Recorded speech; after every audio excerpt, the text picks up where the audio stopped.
Good evening. Welcome along to a virtual fans forum for Lincoln City fans with some key figures at the club. We're going to be talking to the manager, Michael Appleton. We'll hear from the director of football, Jez George. We'll also catch up with the CEO, Liam Scully, and we'll be heading down to South Africa to hear from Clive Nates, the chairman. But we want to give you and your friends a bit of time just to settle back, just to get ready for this, and for plenty of people hopefully to join us. So before we go into the panel, I'm sure many of you would like to hear from the latest player to join Lincoln City. Let's hear from Liam Cullen, who's been speaking to the club's media team today. Welcome to Lincoln City, Liam. How pleased are you to join the club? Yeah, really pleased, yeah. Obviously the interest was there for a little bit, and I wasn't too sure what was going on, but once I had the call that I was allowed to go, then I got up here as quick as I can, really, and can't wait to get started. And why do you feel that Lincoln City is the right club for you in this stage of your development? Just the reputation it has nowadays. Obviously a young manager, a young team who like to play football. He has the manager and the team have a good style of play, and it's just something I think hopefully I'll fit into really well and I can hit the ground running here. And were there other clubs interested in your signature too? Not as much as this place, which is probably the main reason why I'm here. Obviously I heard about the club being interested, and I do know of the club a little bit with old friends being here. So yeah, once I knew they were interested, I wanted to come. And you mentioned old friends being here. You've got a current friend, Morgan, who you know well. He settled into the team and the group really nicely. Did you chat with him before joining?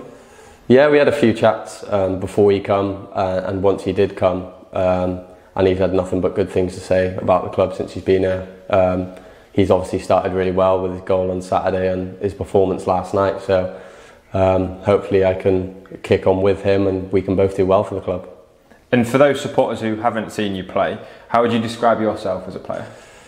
Well, I'm a number 9, a striker. I like to be around the box, playing centrally and scoring goals if I can here. Work hard off the ball as well, try and win the ball high up for the team and just fit in nicely and help Link play deeper as well, and hopefully we can create and score goals. And given you're still a young player at 22 years old, you've got experience with Swansea in the Championship under your belt as well. How do you think that will help you settle in within this squad in League One? Well, obviously they're both tough leagues. I think the standards raised quite a considerable amount in the last few years, so hopefully how tough the Championship is can help me coming into League One and just help me kick on, really. Yeah. And how excited are you to be playing in front of the fans here at the LNER Stadium? Yeah, really excited to be fair. I've heard a lot about them, especially the 617 squadron in the corner, so I've heard they're a noisy bunch, so yeah, I'm looking forward to getting out there in front of them. And finally, what are you hoping to achieve with the club during your time here on loan? Just win as many games as possible. Hopefully I'll be involved in most of them games if I can. Play well for the team, for the club, and put some smiles on the fans' faces by winning games.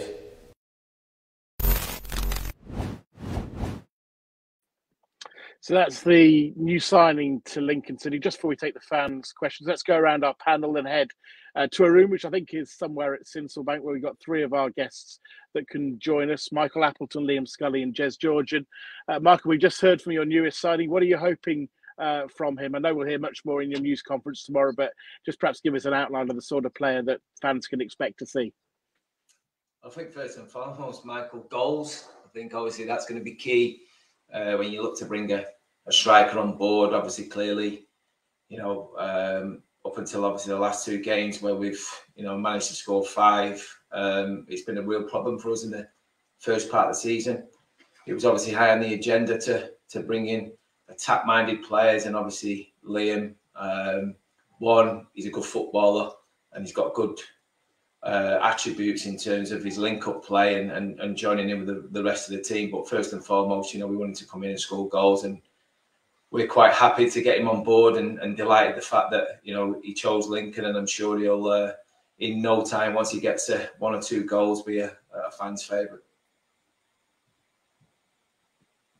Michael Appleton, thank you very much.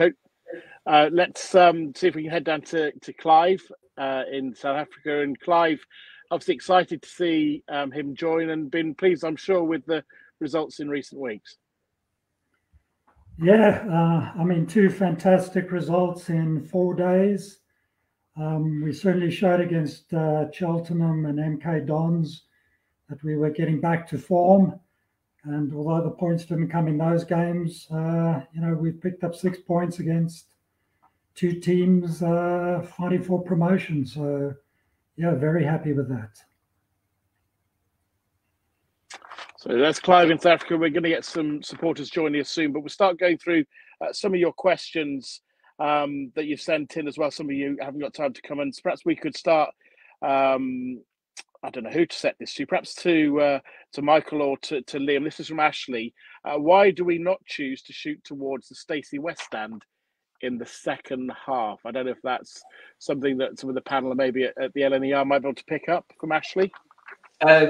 Well, I think first and foremost, you've got to win the toss.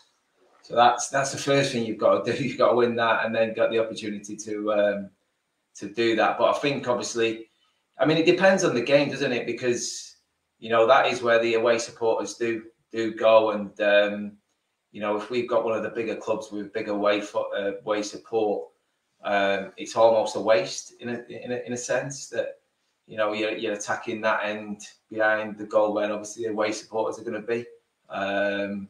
So I'm guessing that's one of the main reasons. But I think that we've had a little bit of an issue, as Clive reminds me every now and again, scoring first in games and making sure that we're ahead in games at half time anyway. So I think obviously first and foremost, I don't think it makes a massive difference, if I'm being honest. I think the atmosphere at games when the crowd and our fans get behind us, regardless of what goal we're sort of kicking in the second half, ultimately, as long as they're getting behind us, they're giving ourselves a great chance of obviously scoring.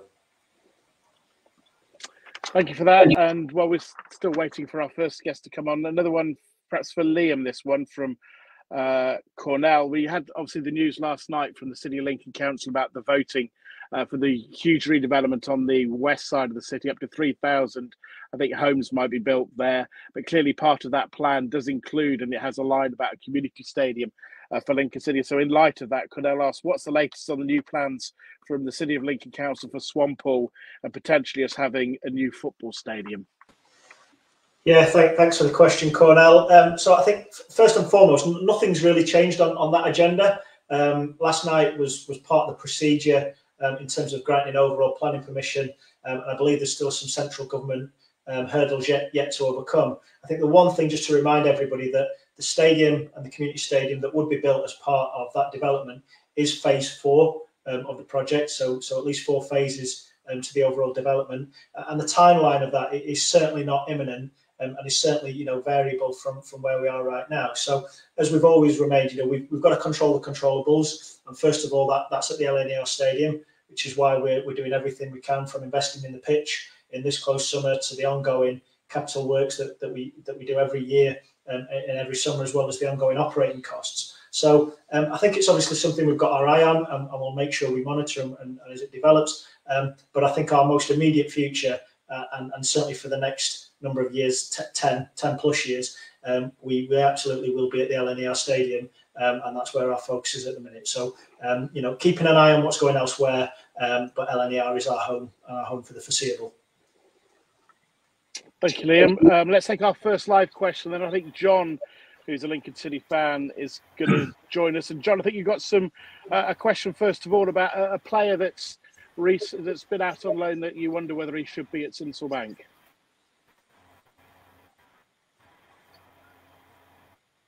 Good evening, gentlemen. And first of all, many congratulations on the last 2 results and performances. Superb in both games. So hope we can keep that going. It's really a question to Michael, actually, in terms of Theo Archibald, obviously on loan at Orient. An informed player by all accounts, in a position that we're still short in terms of options. Any plans to actually recall him? No, not immediately. I mean, he's on loan obviously till the end of the season, late in Orient. He's done okay. We've seen a lot of the footage obviously this season so far. I think with the likes of obviously Anthony Scully sort of coming back into the frame after his injury, and obviously the signing of Morgan certainly strengthens us in those positions. And obviously with Liam coming in today, and hopefully one or two more faces coming in, hopefully before the window shuts. I think in terms of those areas that we sort of mentioned and I've been mentioning over the last couple of months, I think we're getting to a position where, you know, we'll be okay between now and the end of the season. John, just to add there as well, Theo's on contract for us for another 18 months. And we're aware that the last couple of years have been really, really stop-start for Theo. He's had a really disrupted time, gone back to first lockdown and even the back end of his time at Macclesfield when he had an injury. So I think it's really important for him that he gets a season of football and as much football as possible. We didn't want to bring him back and then be in a situation where, you know, he wasn't playing regularly. So I think in the long term, we'll benefit from him having a season at Leyton Orient, and, you know, he comes back to be our player in the summer, and then we can see where we're at then. I guess I was thinking from my point of view, given that we are cursed by injuries, you know, what if Richard got injured or Scully, you know, are we going to end up with playing people like Bishop and Fiorini out of position, which is clearly didn't help us pre-Christmas. Sure, and I think, like Michael said, probably with Anthony coming back, with the addition of Morgan. Morgan's also a wide left-footed player, so he will probably block Theo's opportunities in the short term. And it's always that balance, isn't it, between do we have players here in case, or do we try and, because he's got another 18 months with us, try and do the right thing for him this year to make sure that he's an asset for us in the summer. Okay.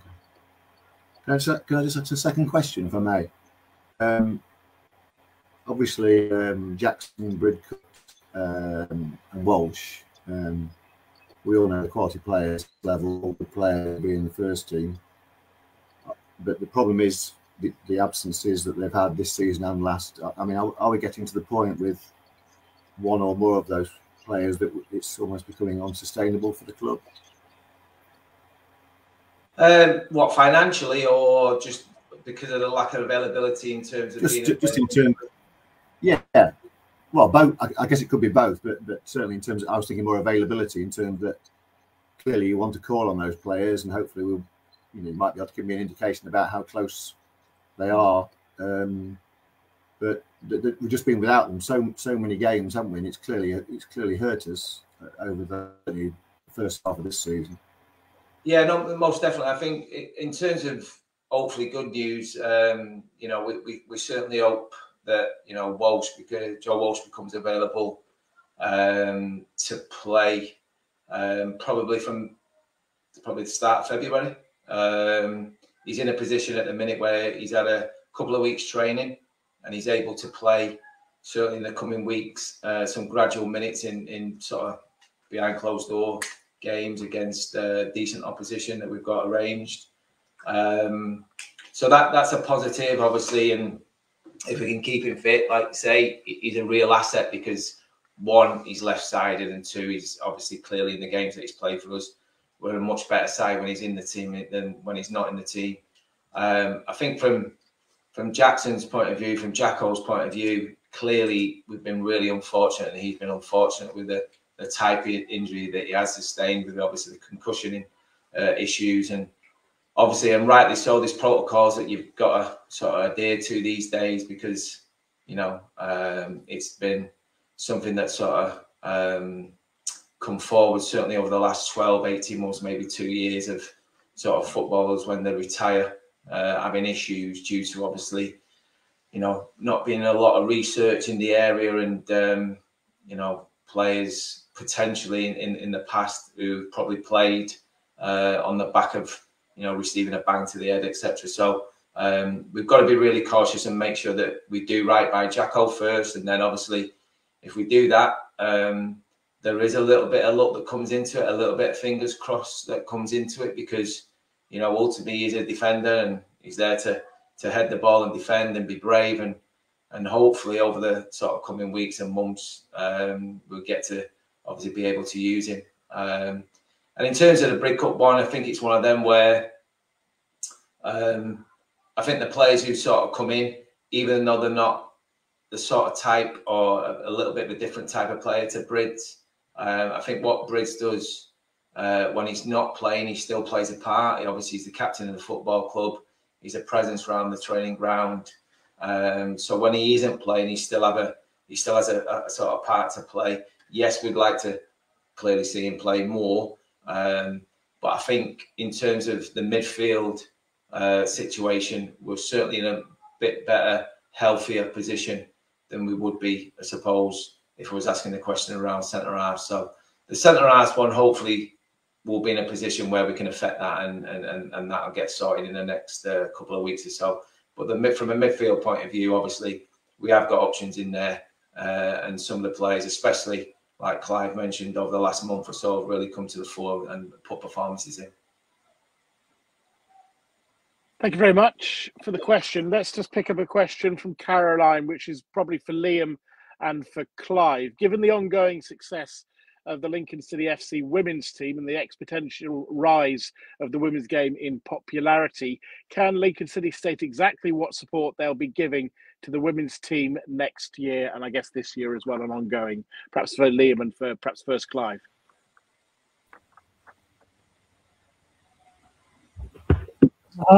Yeah, Liam, I think you're very much involved with that. So can I give you a pass on that?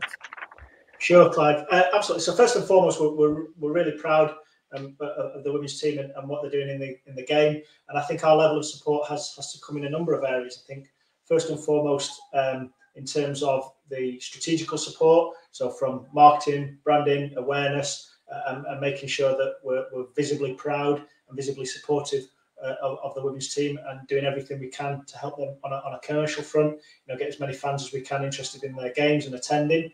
I think behind the scenes, there's obviously the work that we can do within the coaching setup. For example, operationally, Club Secretary Phil Hoff is also the secretary for the women's team, so we very much see them as part of our family and IMPS as one, and part of the club overall. But I think the challenge, and probably what I hear within your question, if you allow me a bit of creative license on that, is I suppose there's a challenge within there in terms of what we can do more, and it's something that we talk regularly at board level about. It's on every single board meeting agenda. So just to assure you, we talk about Lincoln City Women at every single board meeting. So it's not just something that's done and forgotten about. But I think as our relationship and as the women's game grows overall, I think we've just constantly got to evolve and go with it. So I think you'll continue to see the links grow stronger and stronger, and ultimately I think where we see it as part of the evolution in the future is absolutely completely embedded, as opposed to what is somewhat for the want of a much better term, but probably quite depicts it quite realistically as a franchise at the moment. So I think we'd probably see it brought more in-house and operate on that level over the course of time. Liam, if I can just pick up something from what you've just said there, what about there's this big FA Cup tie? If that had been a home cup tie, would that be something you'd like to see at Sincil Bank or the LNER in the future, when they have really big games and the chance to push their profile to help them with that sort of thing in the future?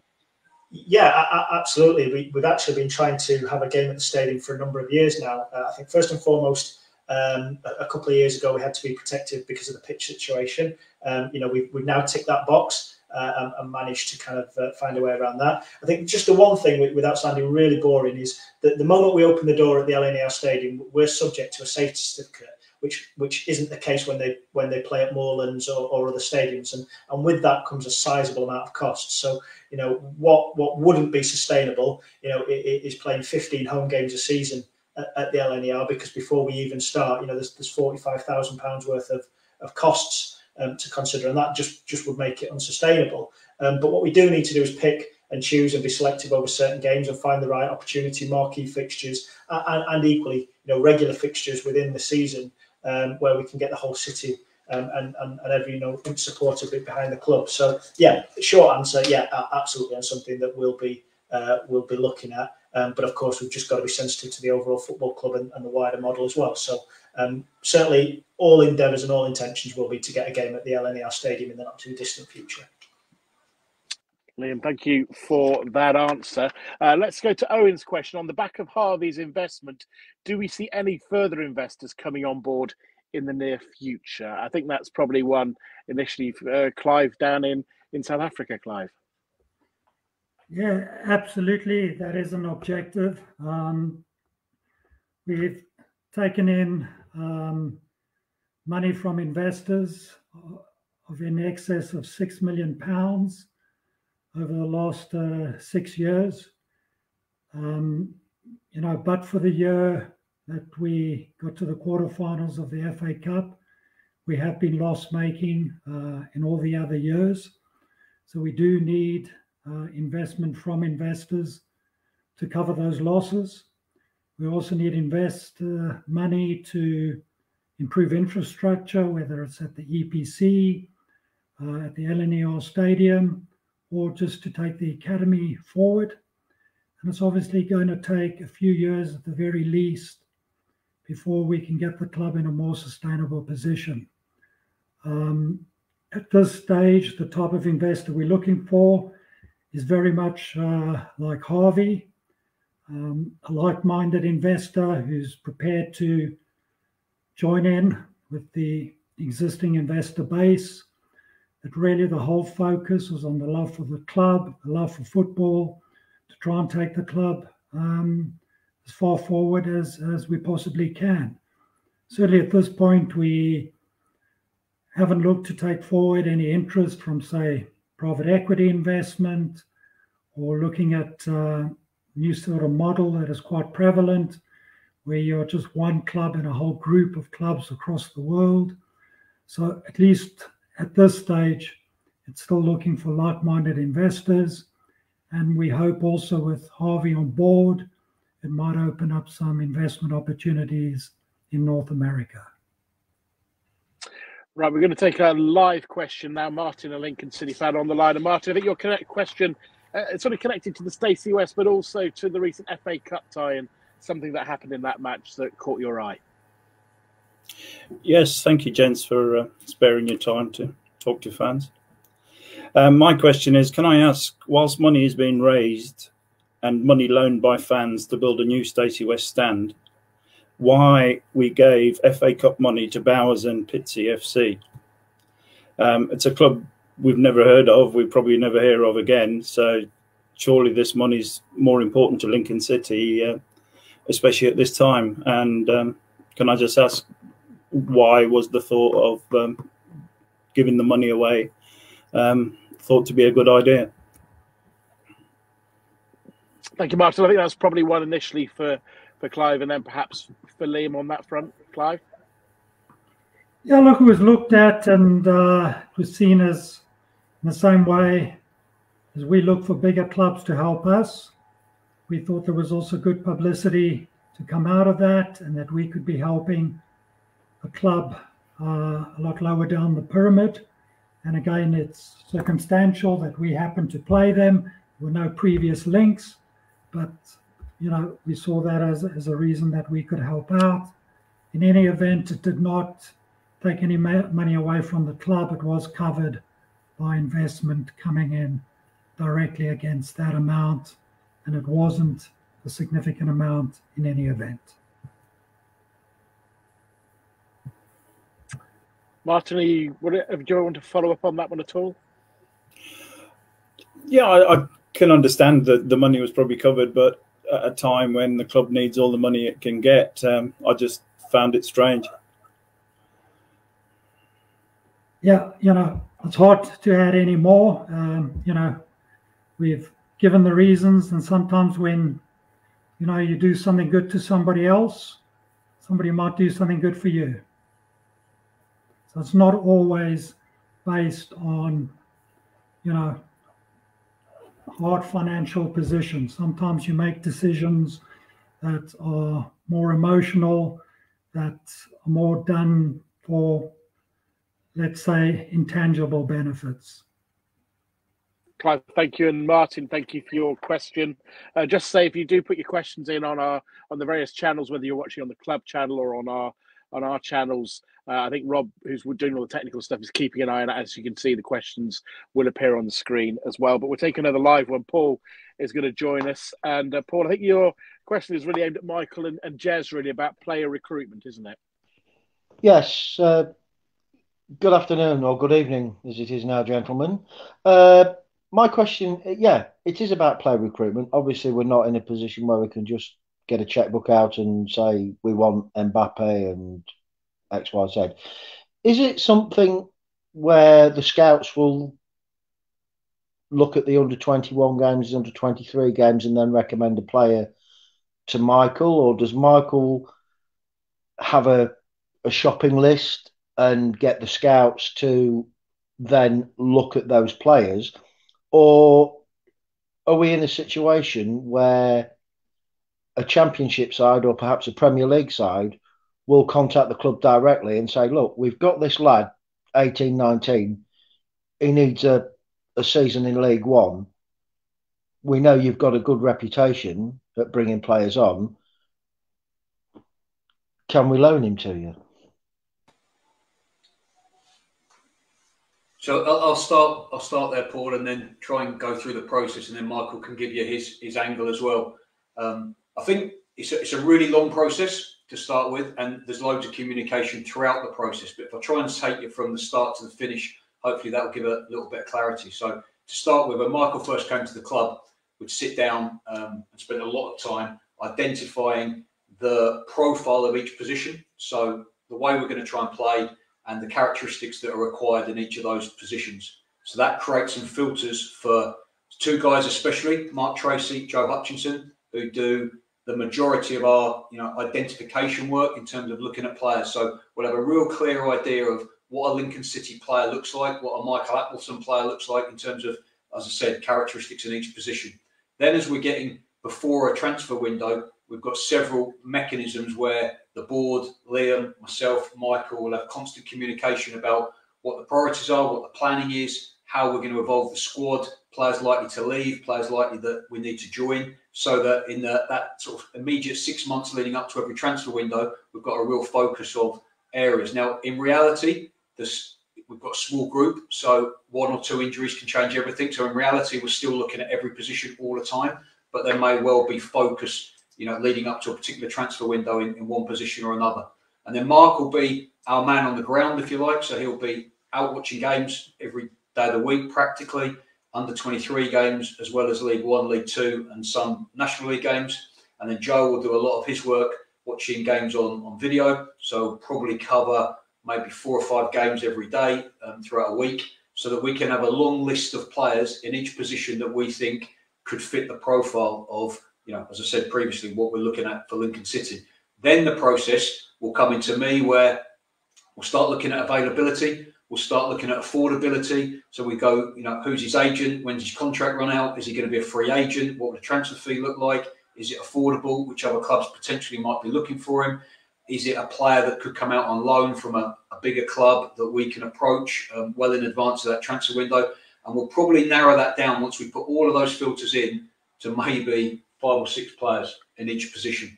And at that point, Michael gets involved again heavily. So a lot of that legwork we can do with, Michael hasn't got the time to do that. He's preparing the team. We're trying to win football matches every 3 or 4 days.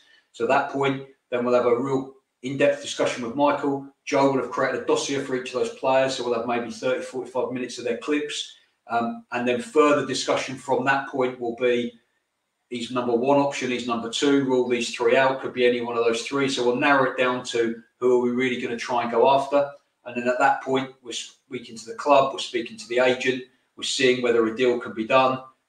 Michael will always have the last decision on whether we sign a player, but there's a huge amount of work, maybe months, even sometimes up to a year's work will go into trying to sign a player. So just give you a couple of examples. Morgan Rogers, Morgan Whittaker is well documented that we got pretty close to signing him in August. It was exactly the same with Morgan Rogers the year before. We did a lot of groundwork that then came to fruition in January. There'll be a lot of times where we get to the very final moment and then someone comes in and takes that player. So all of that groundwork and all of that background work is really for nothing in terms of we can't execute the signing. But look, a lot of them have come off in the last couple of years, and we think we've brought a lot of really good players to the football club. So hopefully that gives you a little bit of insight. And then just on the point of Premier League and Championship clubs, I think, again, being honest, they usually ring us with a player that's not quite ready, and maybe they want to go out on loan but wouldn't be on our list. And we're really honest with those clubs, and we'll only take players that we think strengthen us. And we'll often ring the club for players that they don't want to lend out to League One and they want to go higher. So that will be the first conversation. But we've had a lot of dialogue with all of those Premier League and Championship clubs over the last couple of years. A lot of Zoom presentations. They know a lot about our club. We've got a good reputation for developing players. Michael's got a really good reputation, and we do a really good job of selling the club as a really good destination for them to trust the development of one of their young players. But as with Liam Cullen, as with Morgan Whittaker, that'll be weeks and weeks, maybe months and months of communication to that club to persuade them that we're the right option. Because as with Liam, as with Morgan, there'll be a lot of clubs in League One, maybe sometimes on occasion clubs a little bit higher, and clubs, being honest at this moment in time, higher in the league and with bigger resources than us, who will also be trying to sign these players. So massive competition. Every time you see a really good player coming into us as a player into League One as a loan, like Liam, like Morgan, you can rest assured we'll probably have to get ahead of 6, 8, 10 other clubs in order to sign them. I don't know if Michael, did you have anything you'd like to add to what we've heard from Jez on that? No, I think that was quite comprehensive. Well done, Jez. No, the only thing I would have, it's much easier for me that if obviously, your director of football, your head of recruitment, etc., and these type of people can see the game through your eyes. If they're looking at a player and identifying a player, they've almost got to be able to watch a game of football through my eyes. And if we're looking at a type of player to play fullback, there's probably 3 or 4 elements that we're looking for as a club going forward, because we know, 1, that'll help the style of play, but 2, obviously give us an opportunity to get a bit of money back on that player, whether it's in a short period of time or long term. If we're going to speak of a quick question for Liam, this is from James, who sent it in earlier. How do we collect our share certificates? That was from James, Liam. Yeah. Hi, James. Thanks for the question. They're available to collect on match days and non-match days now. They have been for quite a while now. And obviously with the AGM coming up, I'd strongly urge everybody to collect them and get in touch so they can participate in the voting and everything that's around that. So come in on match days and non-match days and come and collect them from the ticket office. Thank you very much. We'll take some of the questions that are coming in on social media. Please keep them coming in, and we'll get to as many as we can. This is from Michael. When is Hops looking at coming back? Tom Hopper, of course. Well, his rehab's going pretty well at the minute. The only thing with it, obviously, clearly these things are really a slow process, especially when you have the type of injury that he's had. But it's difficult to give you an exact sort of timeline and a time when he'll be back. But we're certainly hoping that, by the end of February, start of March, that he'll be involved in around the squad at some point. Michael, thank you. We'll keep taking questions from social media for the moment. What has changed during the last 2 games? Noticeable change in aggression, type of play and overall character. What has created this so quickly? I guess that's to Michael, certainly for my money, Michael, it's probably goes back all the way to the Cheltenham second half. But what's your view of the situation?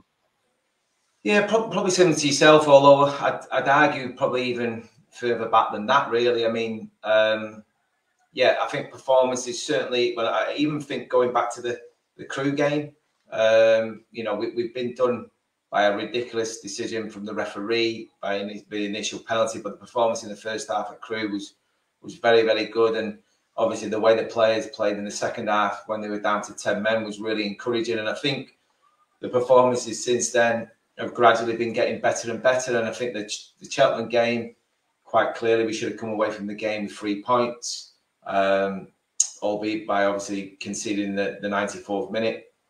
And then I thought first half performance against MK was very, very good. And second half was fine. It's just that obviously the position we were in, and I suppose a little bit of sort of, I don't know, built-in feeling from the players of having to see a game out that they'd not done for a while, just couldn't quite get us over the line when it come to the MK game. So for us to have the ability to, one, play really, really well as we did against Oxford, but at the same time be as aggressive as we did and take the game to them and press them as well as we did, I think that gave the players the confidence that they needed to go to Sunderland and do the same thing. So For as much as, you know, I agree that the last two games, the results have been fantastic. I do think the performances have been building for a period of time now. And obviously, listen, it's difficult to ignore the addition of obviously having Scully back against Oxford and having Morgan on the other side of the pitch was a big plus for us. Yes, we obviously missed out having Scully in the lineup on Tuesday, but you know, still there were some really good performances at the top end of the pitch on Tuesday night, and we're going to need them for the rest of the season. i.e., obviously, is bringing Liam Cullen in, and hopefully one or two new faces as well to add to that. So obviously, clearly, I'm delighted, but I think in terms of you know, noticeable changes in aggression and stuff like that, I get that, I understand that, but I think sometimes when you win games of football, you think and want to see different things, but ultimately sometimes you've got to look beyond the result. And I think there's been a bit of a build-up over the last sort of, I don't know, 3 or 4 weeks, maybe 5 weeks, to get us in a position where we were good enough to win 2 games in 4 days. I'll take one more social media question. This is from Andy. Player medical confidentiality. I wouldn't be happy if my employer told the world I'm off work with cold or COVID or a broken leg. So how does it work with the player? Is there something in the contracts when you're talking about personal situations for players? You know, as you said, Michael, you've been dealing with one of your centre halves who's had issues, you know, with head injuries and that. Is there a line for you that you have to be careful of? I think, yeah, I mean, obviously as a manager, ultimately your welfare of your players is key and important. And I think you've got to sort of have a good relationship with your medical staff. You've got to make sure that, you know, there's a trust there between yourself and your medical staff and the medical staff and the players. And, you know, I think that, you know, the players have got good communication with those guys. They're very conscientious in what they do and how they do it. And we've had to be. I mean, the COVID situation over the last sort of 18 months or so has been incredible.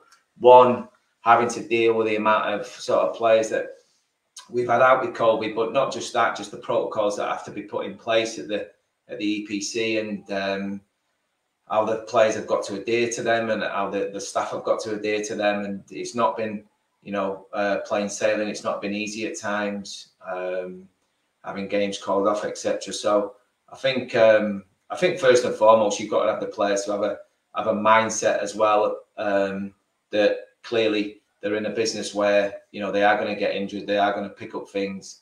But I think that, you know, we've got a group that, for as frustrating as it's been this year and the amount of injuries that we have picked up, we've got an honest group of players who, you know, at times, you know, sometimes they've got to go play through pain, and I'm sure they do. I remember as a player myself, I can't really remember playing a game at fully fit or 100% fit. So there's a little bit of a balance between making sure that you get the welfare of the player right, but at the same time, obviously, there's an understanding and there's a pain threshold that every player has to go through sometimes.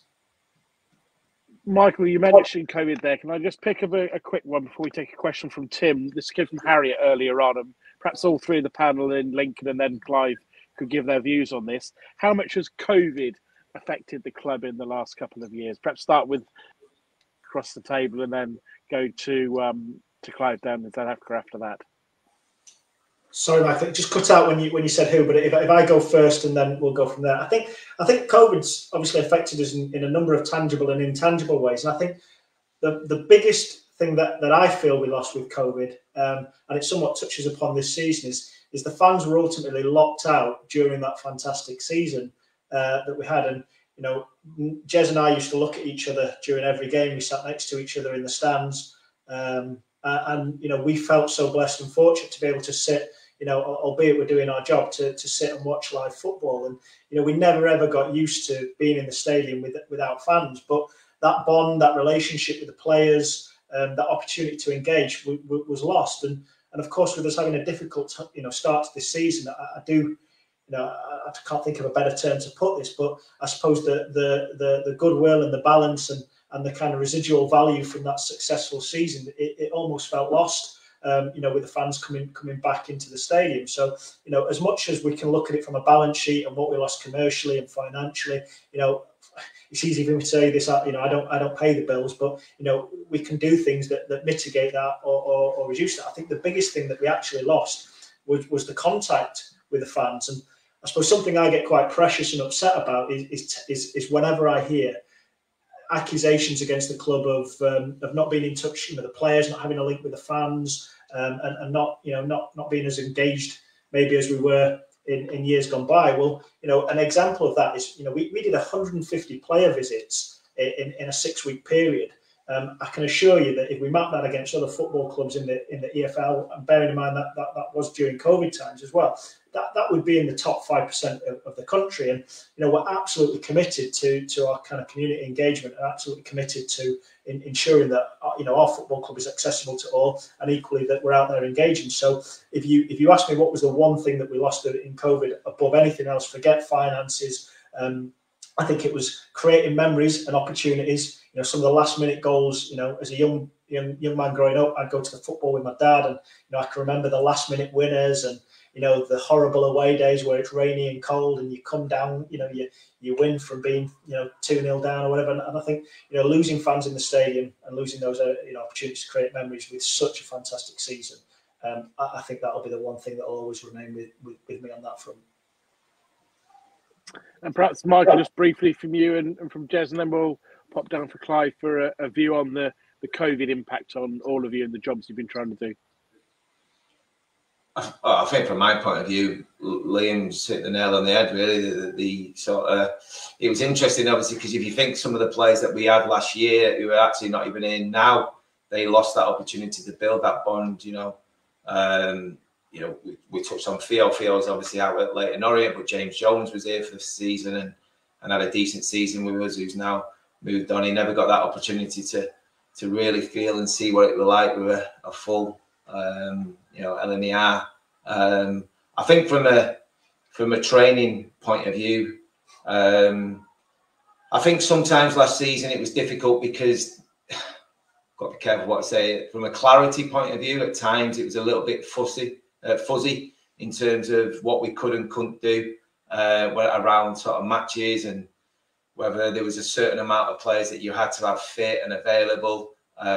We found ourselves on a couple of occasions, and I think that the Oxford one was a sort of great example of that. Whereas if that would have been this season, the game would have never sort of gone ahead. But I think the rulings are a little bit more tighter this year, and I know there's been a little bit of complaints around the way the EFL have dealt with it, but at least we know where we stand, and it's a little bit better and clearer.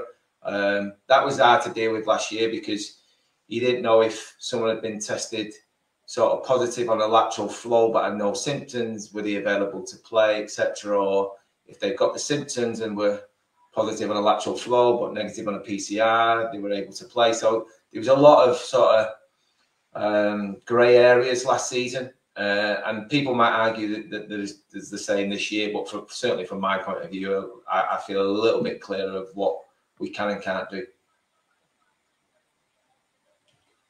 Yeah, Michael, I obviously agree with both of those things. I think it was a shame some of the football we played last year that people weren't able, the supporters weren't able to witness that from inside the stadium. I think there was times where, the quality of our play was exceptional, and it was just such a shame that people were viewing that on, iFollow and not being able to see it live. That one game where we had 3,000 people in the stadium in the first leg against Sunderland was fantastic, and such a shame that they didn't get to see more of us. But then I just want to flip it before Clive comes on, because I think we're really, really fortunate as a football club to have such a brilliant owner and such good backing and such support from above, because financially that's been the massive challenge for all football clubs, during a situation where, no supporters can come into the stadium. So we're so grateful to the supporters who allowed their money to stay in the club, but also just to the backing that Clive and other people have given to us,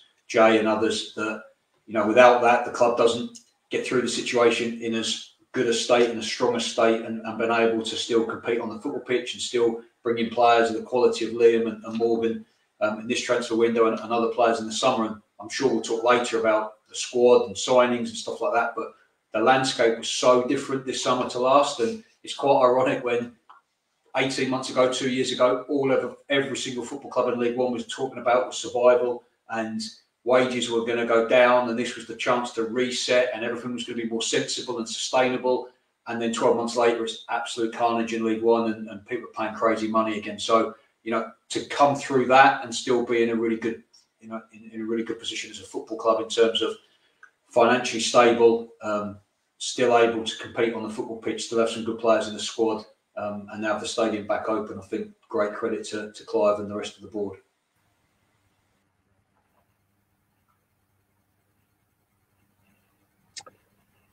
Well, let's pick up with you, Clive, on that. I mean, they've talked about the financial impact. I'm sure that's something. I know that obviously the big impact for you has been not being able to see your club, but financially, we're going to see accounts soon, and obviously shareholders are going to be discussing the financial situation at the club. And I guess we're going to really see then in black and white the impact that COVID has had on the investors, on people like yourself, and then more broadly on the football club.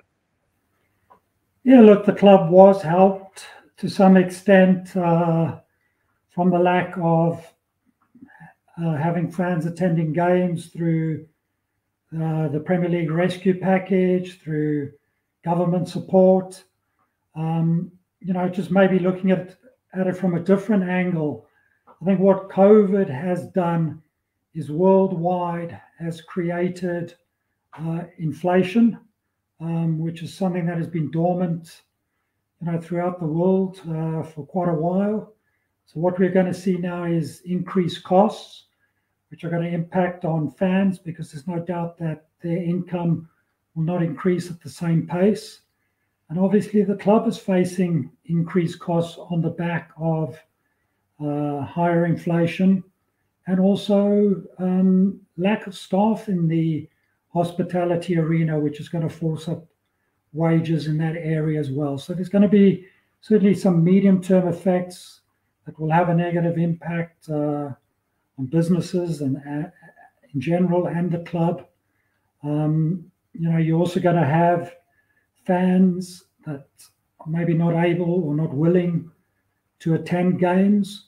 So, even as we hopefully come towards the end of the major effects of COVID, there are still going to be, significant headwinds for the club to face, and also the supply chain issue. You can't be sure of getting in supplies that you've ordered or wanted at a particular time, and that obviously is going to have a knock-on effect, in particular on the Stacey West expansion. I'm sure we'll pick up some points on that in a bit, but I know Tim's been very patiently waiting for us. Thank you for doing that, Tim. Nice backdrop. Let's have your question, please. Yeah, thank you, everybody. Apart from the obvious ways, such as physically attending matches, what can we fans do to support and help Michael and the team in the last half of what's been a really challenging season? Tim, I would just say that what supporters have done already. I mean, I think away at Crewe, away at Cheltenham, I wasn't here on Saturday, but I saw the game back and heard from the players and the staff about the support that we had on Saturday against Oxford. I think that's what young players really need, is just backing when things get difficult. I think the away fans, like I said, it's pretty rough nights at Carlisle and Crewe. And the support was incredible. So I just think it's easy for everybody to criticise all the time, and get that. It's an entertainment business, and everybody's passionate. Everyone wants the team to win. People can get frustrated, especially at the end of games. But don't ever underestimate as supporters the effect that you can have on results.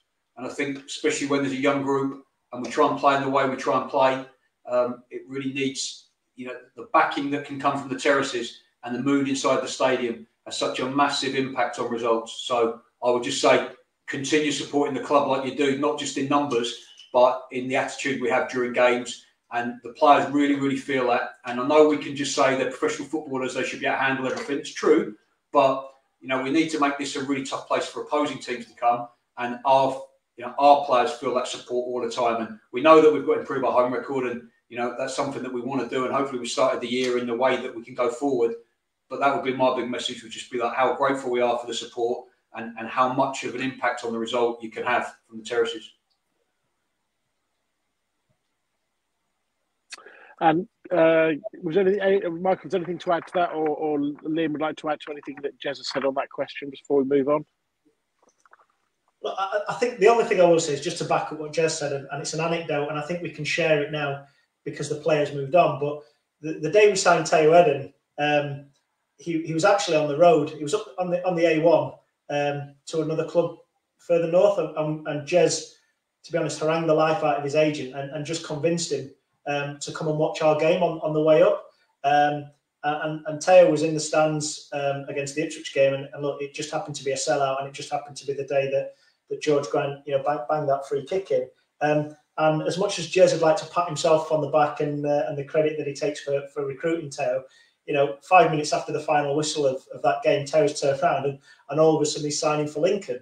And I'm not flattering. That is absolutely gospel truth, and that's the type of impact that the fans can genuinely have. So when we say we're in it together, it's not a pretty soundbite. It's not PR. It is absolutely genuine. And I think that's a one example and a direct example of how the fans have helped. So, it's both in game, it's about, it's how we are around the city and how we are when we see the players and how we are, generally. And that is a tangible example of how the fans have helped. So, yeah, incredibly grateful, as we always will be. And Michael, just to add to that, we talk about the fans when we do presentations to players. We talk about the fans when we do presentations to those Premier League clubs, when we're trying to convince them to let one of their best young players come to us for a period of time. And we talk to them about the atmosphere in the stadium. We talk to them about the fact that our stadium gets pretty close to capacity every single game. So it's a really brilliant environment for them to play in. So as Liam says, it's look, clubs are morally owned by fans, aren't they? It's the fans that are the owners morally of every football club, and we play for them. So I think just for them to realise how much the players want to do well and how big a part they play, not just in helping the players on match day, but recruiting other players for us in the future. Lots of questions coming on social media. Let's pick up one from Darren. Has MAP ever had an ex-player, I think it's Michael Appleton, ever had an ex-player run up to him after scoring for their new team? One from Michael. Have you ever had some reaction from some players at games, and perhaps a thought about that game as well on Tuesday? I haven't sort of had it quite as direct as obviously what we've seen on Tuesday, but I do remember a former player almost half trying to do it, and then he probably realised at the last minute that it probably wasn't a good idea. So he, instead of running to our bench, he ran to his own bench because he scored an equaliser in the semi-final of a cup competition. But luckily we went on to win the game, and he was the first to come up to me after the game and congratulate me for winning the game and getting through. So yeah, there was one player who I think thought about it and then probably better advised himself not to do it and go through with it just as it was about to happen. I think it certainly gave Lincoln a lot of promotion. There was plenty of coverage in the national press of that goal. Right, what about, so this is for Liam, and I think also for Clive as well. Clive, you hinted at it a little bit in your last answer about the Stacey West stand. Harriet asks, what's the latest on that? And you were hinting about some of the inbuilt financial pressures that perhaps the economy have. Is that having an impact on the Stacey West? Will it delay the Stacey West? Well, look, there's no doubt, as I said, especially building materials, we've seen huge inflation in that area. Omicron is obviously not helping that. Further, supply chain disruptions. And what we have done as a result of this is we have initiated a full review of the Stacey West project. We're looking at all options. And, as we get further clarity from suppliers or funders, we'll be in a position to decide whether we're going ahead with that, whether we're postponing it, or whether we're going to amend it in any way. Clive, thank you very much. I think James joins us now on the line. He's got a question which I think will be for Liam to pick up. James. Hi, guys. Firstly, thanks for coming on and answering our questions tonight. The question for Liam is, what was the reasoning behind insisting that all turnstile operators bought a reduced price season ticket or left the ground as soon as they finished working? And how many or what percentage of your loyal turnstile operators actually left, finished working for you because of it?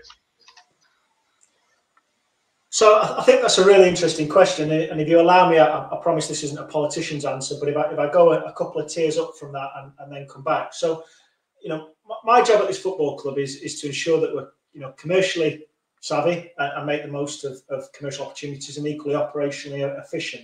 And, you know, I've seen terms bandied around and comments around the football club, you know, for various decisions being greedy, or profit over long-term decisions or whatever. So I think the first thing we've got to remember, the model at Lincoln City Football Club is that we need to fund and feed the football club with ongoing equity in order to help, you know, the football club compete. So, you know, every single year I have to go to Clive, Jay, Harvey, Sean Melnick and the other board and investors and ask for a cheque that ultimately arrives at a figure that we can operate. And hopefully with the review of football and what's going on with Tracy Crouch and co, we will see a more equitable financial model in the future. To then kind of come back to your question, you know, I've been at the football club 4.5 years now, and I suppose when I walk through the door, I don't say this with any arrogance or any pride, but the football club was leaky. There were things in place that you know, probably didn't suit our model, and equally, you know, there were legacy agreements or things in place that, you know, weren't going to be able to grow with us going forward. To quantify that, pre-pandemic, we were giving away 800 tickets every single game as complimentary. If you roll that up across the year, that's over £200,000 worth of revenue that we're missing. And we had to interrogate and we had to understand that. And when we looked at a lot of our match day contracts and when we looked at the provisions that were in place and, you know, be it tickets or various other things, we were having match day roles or other minor roles at the football club that due to, let's call it the overall benefits package. If I say to you that they were on full-time equivalent wages of over £40,000 a year, you'll start to understand that, you know, that's unsustainable. So whilst I suppose it's my job to be the pantomime villain and decisions that I make or things that we implement, you know, if you take a certain lens, you know, they're viewed as maybe ruthless or, you know, wringing the sponge too dry. I think what we've actually got to do is we've got to find an operating model that's fair, that's reasonable, and equally for you as fans, when you're investing and putting your money into season tickets, let's be honest, you don't want to hear from a suit who sits in an office. You want to see the best, you know, 11 footballers running around on the pitch. And my job is to create a financial model that enables that your money spent, Clive's money spent, and the other investors' money is spent on putting a football team out. So I don't make any apologies for certain decisions that I had to make. I do understand why in certain areas and in isolation they can be seen as negative. But ultimately, I think if most people were in my shoes, so the information that I saw, the data that I saw, and had to make decisions in terms of how we economically operate the football club, I'm pretty sure 99% of people would back me. Now, to be fair and to pick up your other point, the other thing I will say is, you know, we clearly did upset a number of be it turnstile operators or other people that worked at the football club for a number of years. And now I do apologise for that. You know, that was never my intentions. But ultimately, when you have the lesser of evils, we have to find a way to operate efficiently and without being so leaky. So yeah, not an easy decision. Certainly wasn't come to lightly. Certainly wasn't made looking at spreadsheets alone. But if I'm to look the board and the investors in the eyes and tell them that we're running efficiently, if I'm to look you guys as supporters, you know, the 10,000 fans, you know, that come to our games, you know, week in, week out, you know, I've equally got to be able to look them in the eyes and say that, you know, I'm running their football club as best I can for them. And ultimately that's how that decision came to it. What I will say is that the policy and the things that are in place are no different for me or no different for us. You know, all our team members are valuable team members. I actually think we're very good employers. The benefit schemes that we have in place and the things that we have, you know, would show that. And, you know, you look at the retention rates that we have across the board and you have a look at, you know, equally the number of team members that work for us that, you know, go on to, I don't know, Manchester United, Liverpool, and some of the bigger clubs. You know, we don't tend to lose team members, you know, to our competitors, and they tend to take, you know, jobs further up the pyramid. So, you know, I'm very comfortable with how we act as employers. Some things you may have a different view to me on. I will respect that, but ultimately, I'm very comfortable at the job that I'm doing for the board, the shareholders, and the wider fans. So you've got turnstile operators who I would have thought are earning something around minimum wage. What hours were they working? Because surely they're probably only working about an hour and a half a fortnight. So how on earth could they earn the equivalent of £40,000 a year, pro rata, if you like? How much were they earning then for doing one game, shall we say? Because they probably, turned up about 1:30 and left about 3:15, didn't they? Yeah, James, I don't think it'd be fair or appropriate for to go into the individual people's contracts from that element. But what I will say is, you know, every single piece of information that I gave you there is fact and figures. And yeah, you know, ultimately, you know, tickets and other inventory, you know, they are benefits in kind. So, you know, without sounding crass, you know, if I worked in Tesco, I don't get free food. So, you know, equally, we've got to find a way to operate the football club. I get there's a balance, and I absolutely believe that we strike that. So, look, I can see that we would have a difference of opinion on this, but equally, I assure you, it is not done through malice. It's not done for ego. It's not done for kicks.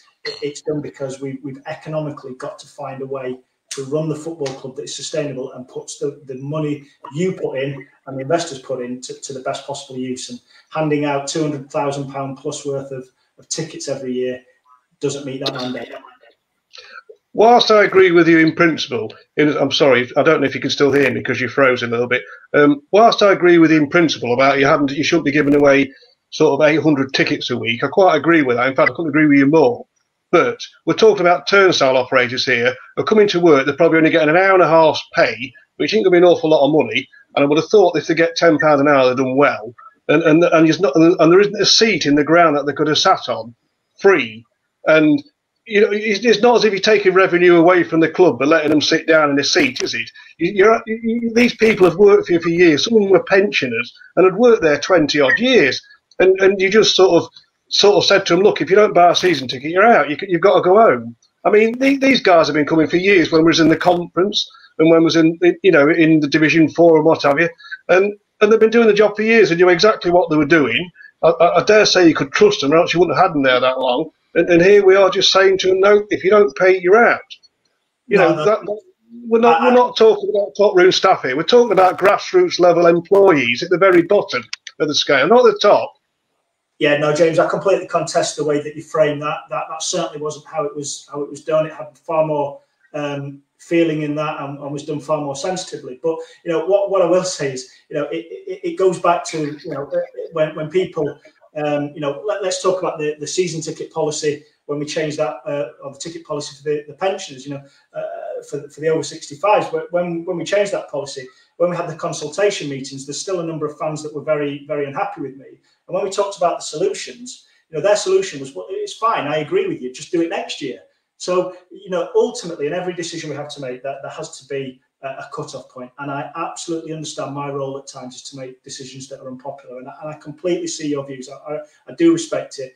The one thing I will assure you is, having all the information at hand, and having you know, looked at this from an emotional point of view, from a financial point of view, from a relationship with the football club point of view, you know, I'm very comfortable with that decision. One thing I will share with you, when we stopped running cash turnstiles, our cash turnstile yield went up by £6 a game, and our number of tickets that we sold went up significantly in those areas. So these people that love the football club and would do nothing to hurt the football club, with a wry smile, I would share an anecdote with you there that I'm not too sure that they were always operating in our best interests. Right, let's pick up some questions that are coming in on social media. This is from Matthew. Any more incomings before Saturday or next Tuesday? That's I guess to Jez and to Michael. He's the sports scientist at Cambridge United, so we're not answering that. Matt Walker. All right, well, very good. You showed that one. Oh, obviously Mbappe's coming in that time, isn't it? More questions coming through on social media. Rob's just working his way through. Whilst he does that, I'll ask one. This is for Liam. Slightly different sort of question from a different James. Could we possibly introduce extra pick-up and drop-off points for official away travel, possibly extending to outside towns and villages such as Sleaford, like we did in the past?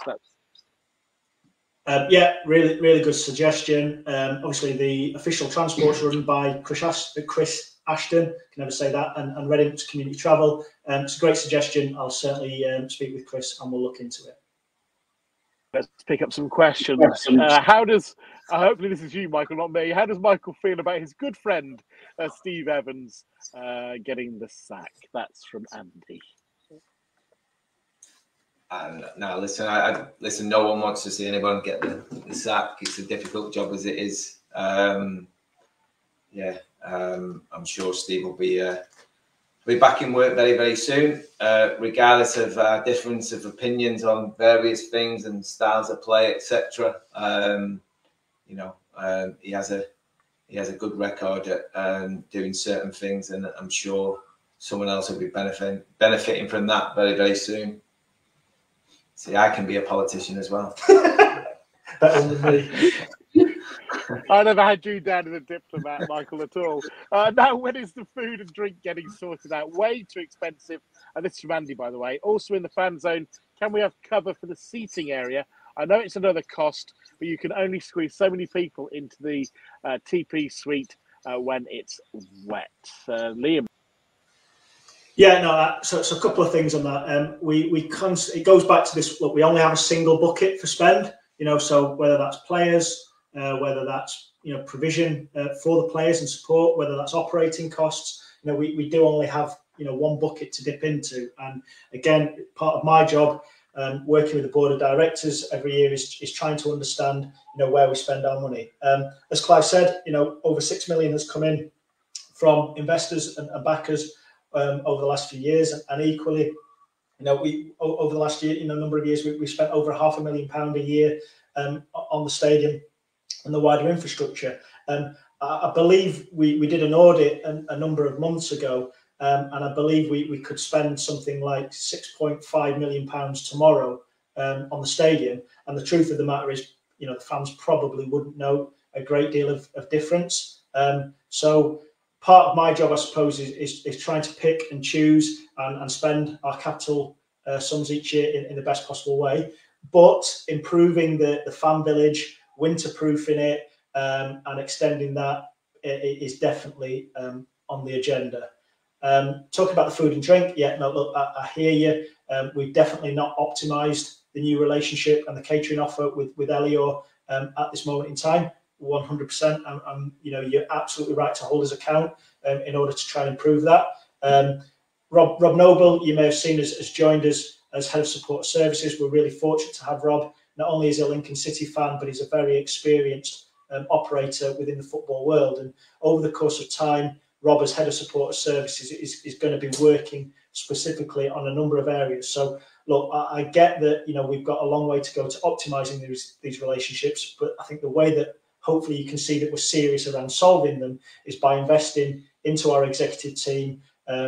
Where the likes of maybe Jake from marketing previously would have had to pick this up. We've got somebody with a lens that is absolutely solely focused on support services, and he probably goes under the radar. But in the last couple of months since Rob's joined us, hopefully you've seen a vast improvement in terms of our ticketing offering, our communication in that area, the optimization of the Ticketmaster platform, and that is all down to Rob and his hard work. So we're incredibly grateful to have him as part of our team, and these are areas that he's going to be working on. So 100%, I can hear you loud and clear. We do need to be better, and our aims are to be. So I promise you that.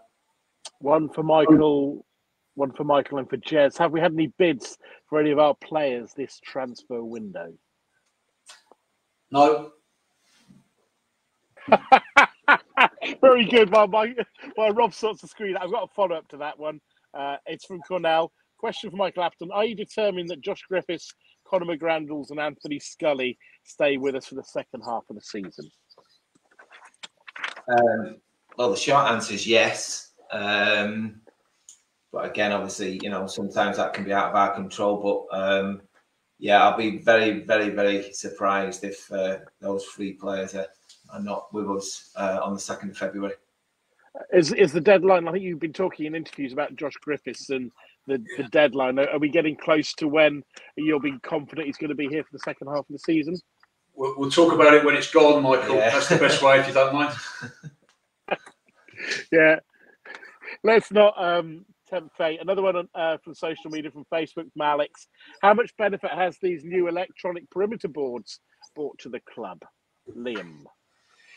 Yeah, so the decision around the LED advertising was absolutely purely commercial, and I'm really pleased to say that whilst it took a leap of faith from the board, Andrew, who heads up our commercial team with his colleague Adam, they've done an incredible job, and hopefully you see the scale of the partners that we're trying to attract, or that we are actually attracting to Lincoln City now, are backing us, and hopefully we're providing a good return from them.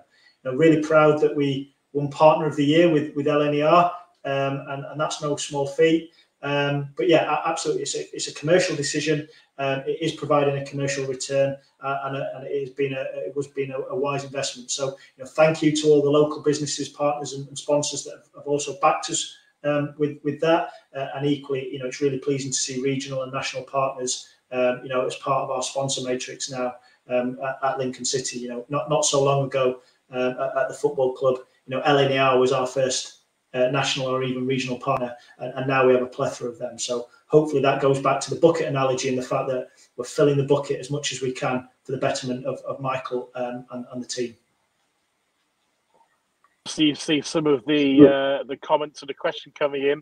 I thought this one was going to arrive today for Michael and Clive as well. Can I ask if Clive eventually liked the Michael out comment posted by Michael's wife on Twitter? Yeah, Michael, first to you perhaps. She owned Twitter, I think it'd be fair to say, on Tuesday night. Had a very good response, lots of retweets to her tongue-in-cheek comment. Yes, all believe. I mean, obviously, as people know by now, I don't do social media, and from what I hear, it's probably a good job I don't. But no, yeah, I think a light-hearted approach to the last couple of months probably put a smile on a few people's faces. But she's got my back 24/7. I think that's fair to say. If we can just pick up another one then, just moving on to Nick. While I appreciate that the playoffs didn't help us for rest and recuperating injuries, why have there been so many injuries this season? I know, Michael, we spoke a couple of weeks ago and you said it's probably the worst season you've had for injuries, or worst year certainly, since you've been a manager. Yeah, it's definitely been obviously a testing time for everybody at the football club. Not least myself, because obviously, ultimately as the manager, you've got to answer the questions of why players are not available from a week to week, every 3 or 4 days, whatever it may be. But I think the question's almost been answered slightly in I think the period between the playoff final and returning to pre-season was very, very short. I think obviously because of the state of the market, Jez mentioned before, obviously we had a season last year where the lack of money, I suppose, in the game, or what people were saying was a lack of money because they were having to deal with the COVID and the hole that put in most clubs. All of a sudden this year, it's gone berserk, and we found ourselves in a position where at least 10 clubs or so in the league were spending huge amounts of money to improve their squads. And we certainly were in the race for numerous players, let's say, that we felt that we were more than capable of sort of bringing into the football club, and then, very, very quickly got blown out of the water from a financial point of view. So that meant that sort of bringing some of the recruits that we did bring in the summer, they came in a little bit late, so they were playing catch up. Obviously, the season starting a little bit earlier than it did last year, or getting back to a normal format, that was difficult as well. So there's a little bit of that. I think there's been a lot of just bad luck, if I'm being honest. You look at the example of obviously some of the concussion issues that we've had this year. Obviously, Adam Jackson's had problems with it. Young Freddie. Those type of things are just part and parcel of the job in terms of it's a competitive sport. You know, there's a lot of heading that goes on. It's a contact sport. We've already talked about it earlier tonight about, you know, it's very common now, and rightly so. And you've got to follow the right protocols to get back in play. And then obviously there's contact injuries that, you know, sometimes are very hard to you know, to not happen basically in a game, because you want to be as competitive as you possibly can, and you're asking players to be competitive and be aggressive. And, you know, if they pick up a contact injury, obviously that's not ideal. And then you're always going to have soft tissue injuries throughout the season anyway. It's just that we sort of found ourselves, certainly over this first half of the season, you know, picking up injuries, and certainly with sort of key players in the team, or players that have been in around the starting 11 over the last sort of 12, 18 months or so. I'd like to think that it's come to, you know, a situation now where hopefully we're over the worst of it, and we can finally, you know, get one or two players back into the squad and give us a better opportunity to have a, you know, a stronger 18, 16, 15, however many we're able to sort of put out on a Tuesday and Saturday, and give us the best options we can to try and win the games. Luke's going to join us now. Luke, people can see in brackets Andy's Man Club alongside you. Perhaps before you ask your question, I don't know if you're with us yet, but perhaps you could explain Andy's Man Club first. I think he's not with us. Are you there, Luke? No, we'll come back to Luke. I think we're having a problem connecting to. We will come back to him. I'll go through a few more of the questions I have in front of me. Some from Chris here. Michael and Jess both have experience in academy development. How close are we to getting Lincoln lads in the academy progressing to the first team? Last 3 years, hopefully people can start to see that coming to a little bit of fruition. Sam Long's been in the team 5 times, I think 5 cup games he started. Freddie, as a 17-year-old, has played a number of games.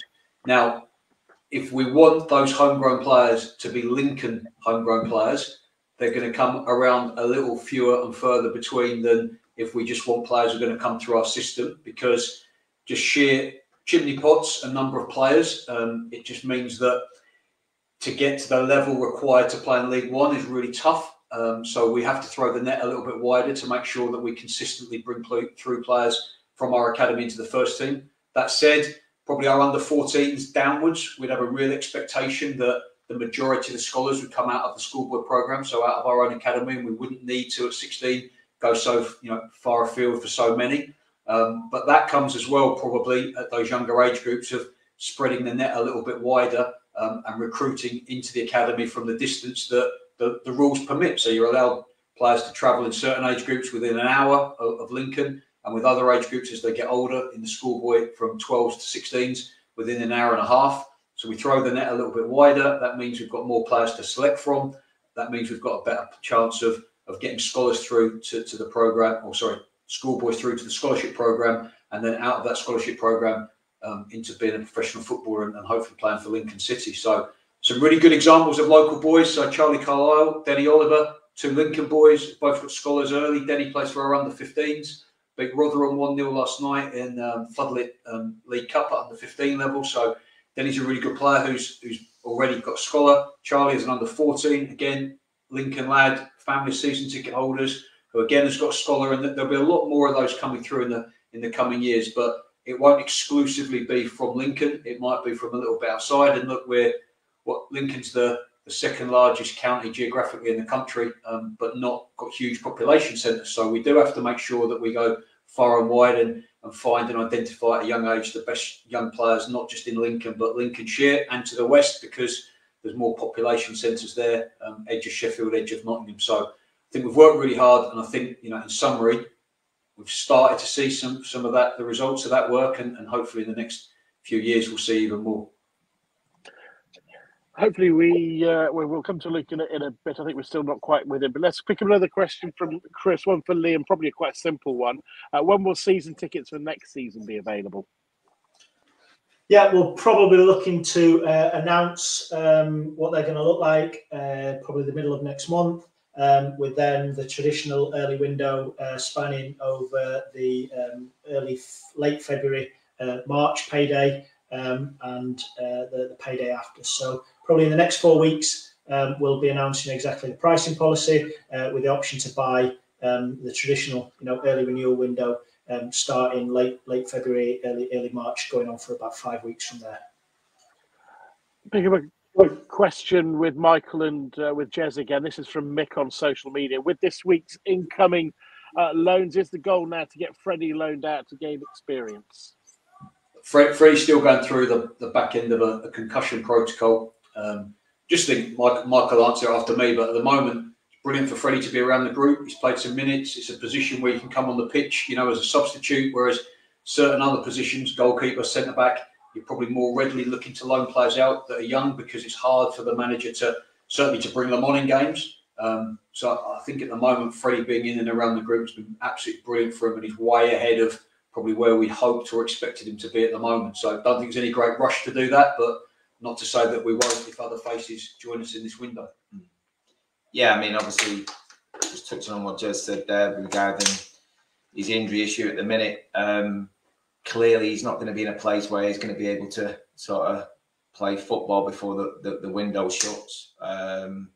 He's still got a little bit of work to do before that happens. And obviously, normally, once the window shuts, the only opportunity is to get loan football is the National League. And you tend to only send your players out to the National League or lower if you want them to play men's football from a physicality point of view. And let me assure you, and you're probably aware if you've seen the games, that's the last thing that sort of Freddie needs to worry about in terms of the physicality side of it. He's got that in abundance. So Jez is right. Having him around us at this moment in time will do him the world of good. If we get to a point where the start of next season, etc., and going further, where he's not getting game time on a regular basis, and that's something we might look to do. But ultimately, he's earned the opportunity to be in around the first team at this moment in time, to be a member of the squad. And when he's come in, he's never let us down. He's come ever so close to getting on the score sheet. He's a natural finisher, and he will score goals for the football club. I think it's just one of them. It'll be a matter of sort of when, not if. Gary says, having watched a lot of games on iFollow last season, did the club reap some benefit from this area? I guess that's Liam. Yeah, financially, it was an absolute lifeline, and thank you everybody for your support in watching that.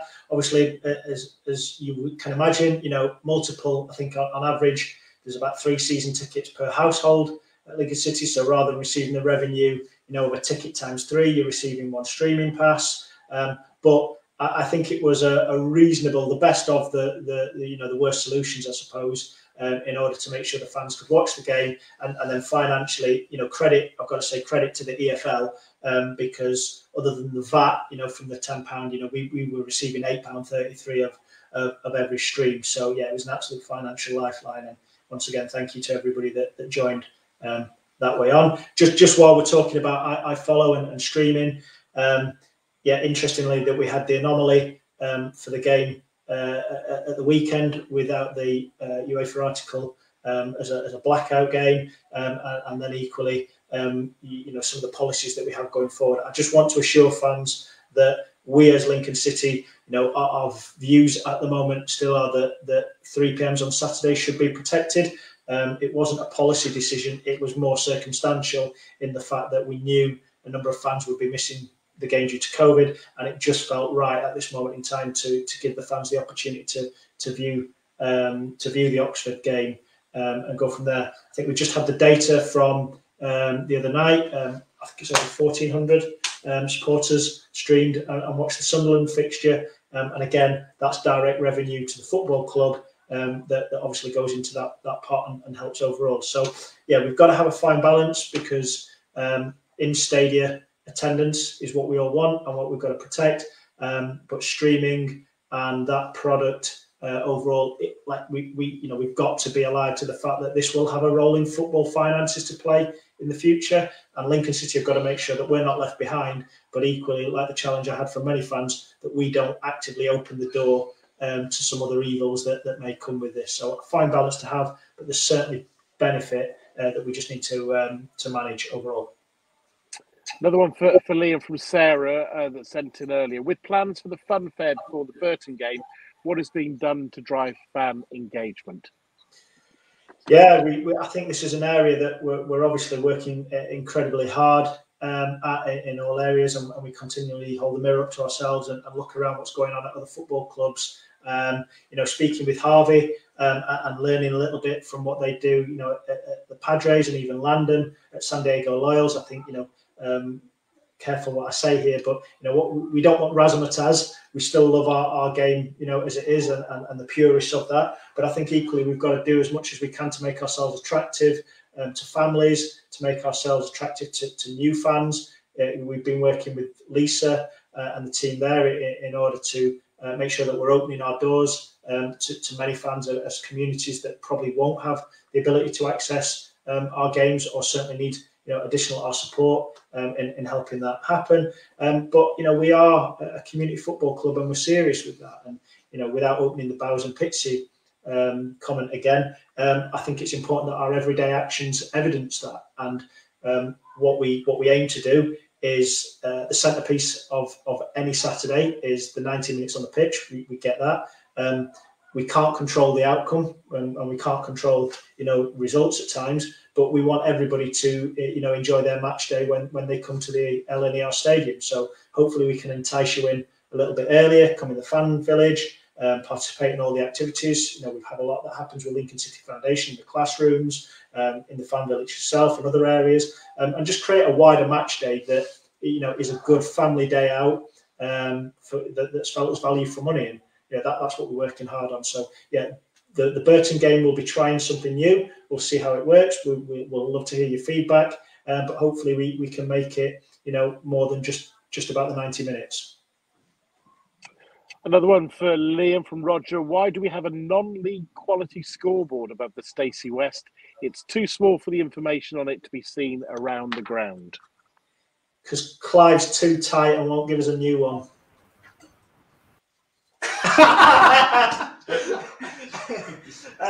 It's the bucket. It's the bucket overall. We have to spend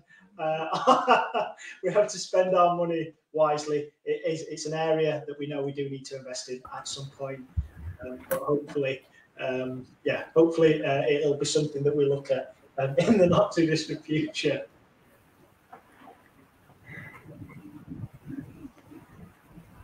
Apprentice, isn't there a line in The Apprentice that you might be worried about tonight, Liam? Anyway, Jason, a couple of questions, and I'll put them together there, I guess, to Clive and to Liam, but I'll put them together. What plans are being worked to promote Lincoln City's brand in North America? I guess it's talking about the investments come from North America. I think it's perhaps a broader point as well. And also, would we look to partner up with the likes of Lincoln Red Imps? There's likely to be the potential to share best practice in terms of infrastructure, commercial and media experience in return for brand exposure across Gibraltar, Spain and beyond. Is there any sort of partnerships of those types that you're looking at all? Okay, sorry, just a little bit out of breath. It just started to rain very heavily and I had to let Danny Growley inside. As far as trying to increase our presence in the US. That's going to be part of ongoing discussions with Harvey and Landon, and it's certainly part of our strategy. As far as the Red Imps in Gibraltar, it's not something I think we've really looked at. I think we did invite them. I think they were playing in Scotland, and we did invite them to come down for a game in Lincoln, but that was a couple of years ago, and there really hasn't been any further contact that I'm aware of.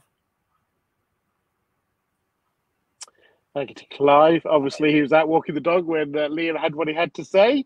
And let's hear from, this is Randy. There has been some recent communication about continuous improvement in the Elite Performance Centre. What improvements would the club like to achieve? And Michael, having worked at some top clubs, how does the facility compare to other clubs? That's the training facilities, the EPC. I'll do the first bit, Michael, the second bit. So I think look, the work the club's done on the EPC in the last couple of years, especially, has been fantastic. So we've certainly made some improvements. Invested in the pitches, which have been a massive improvement.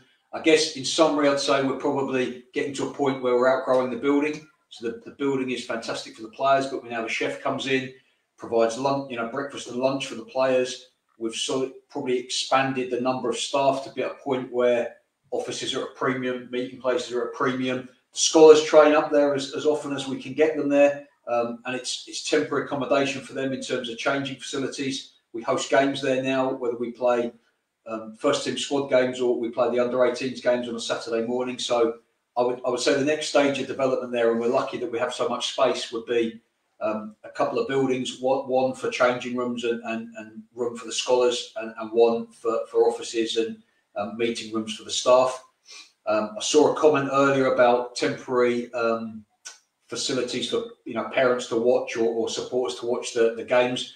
And also looking at the wind and the noise. So one thing we have got in place at the moment is a planning application to create a bund around the western and southwestern edge of the site, so that we can almost bunker ourselves in a little bit to help with, certainly we get exposed a little bit in winter, especially to some winds from the southwest. So that will help to take away some of the noise of the A15 and take away some of the wind. But I think it's continually upgrading the pitches, and a couple of new buildings would be the immediate next challenge for the EPC.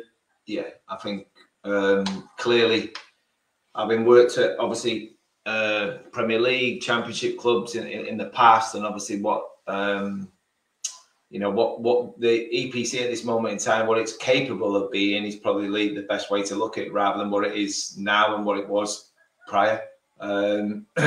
Clearly, it's a modern building, because it's, what is it, 3 years old now? 3 years old. And yes, like Jez has said, we need to build outwards, and we need to have more space from an operation point of view. But in terms of how it is now, it's comfortable, it's great. The atmosphere around the training ground and the sort of culture that we've built, I think, is a good one. It's a nice place to come to work. I've worked at football clubs where there's been a lot of emphasis on trying to build a stadium and a ground, rather than actually try to spend time and a little bit of quality time and money on the actual infrastructure of your training ground, which is where you spend most of your time, certainly in terms of preparation for the game. So it's up there, and it'll definitely be up there in terms of what League One clubs have at this moment in time. And clearly there's some big League One clubs in this league this year, and I do know that some of them are still sort of working on the basis of porta cabins, etc., on a land or a piece of field or grass that they're trying to use. But we have our own training ground. We're proud of that. It's a big part in terms of recruitment. A lot of the players that we speak to and that we've signed, if I was a player now looking to join a football club, it'd be one of the first things I'd be looking at, because at the end of the day, I'll be spending 4 or 5 days a week there. So I want to go into an environment that I'm comfortable with, and obviously the EPC is definitely that. So it's a real positive move by the football club that they made before, obviously way before I sort of come into the club, and it's a big part of obviously helping me to help players and the staff, etc., to develop players and try to bring players to the club. Michael, just to add to that as well, we're really lucky with a partnership we have with Rysholme College, where the academy are based. So again, that was put in place by Liam before I arrived at the club, but that's a fantastic facility as well. It's only about half a mile away, but in terms of the provision we can give our academy players, especially at schoolboy level, use of a fantastic 4G pitch every evening in the week, a gym, a sports hall. It's where the academy offices are, classrooms for the scholars. It's a fantastic facility. So we're really lucky to have that partnership. That's something we can grow and continue to develop in the future as we look to improve, develop and invest in our academy. So they're both two sites that are pretty close to each other, with loads of potential to, brilliant for us at the moment, but loads of potential to develop in the future as well. Right, we're going to go move on to the last question. Just before I ask the last question of Michael, just to Liam, and I hope you can help. We were going to have Luke on from Andy's Man Club, but unfortunately we can't get a connection with him. I know he works in partnership with the foundation. I wonder if you're able to fill in a little bit of the gaps for people who aren't aware of Andy's Man Club as to what they do and how they can help people out potentially. Yeah, absolutely. So first of all, I'd just encourage anybody to kind of search on Facebook or Google the work of Andy's Man Club, and certainly, you know, Luke and what he's doing here. But ultimately, we know men's mental health and the challenges that we face in across the country and you know, wider than that. And I think it's our role as a football club to bring these social issues to the forefront. It's our job as a community club and as a community of our own to play and take our roles and responsibility in terms of how we help each other in difficult times. So through the vehicle of football, we certainly want to be helping Luke and the team at Andy's Man Club. Would definitely be, or there's certainly going to be partnerships. You know, we're looking at Sheffield Wednesday fixture later on in the year to do some events and awareness raising. But as you can see, Luke's put some details on the screen there. But I just encourage everybody to kind of have a look and take a look at what they do, and equally, you know, to anyone that's out there right now that's feeling like they're having difficult times, you know, just remember that there's people always available to speak, and there's always people around to help, and would always encourage people to take those options. So hopefully we can play our role as Lincoln City. Huge respect to Luke and the guys at Andy's Man Club, because you know what they're doing is some incredible things, and I hope we can help in some small way. Just if I can follow that with Michael and with Jez, it's okay to talk is a big push. You're managing a lot of young men who will have very stressful moments in their life, both personally and in their profession that they're trying to get into. What do you do to encourage them to talk about their mental health, and how important do you feel it is?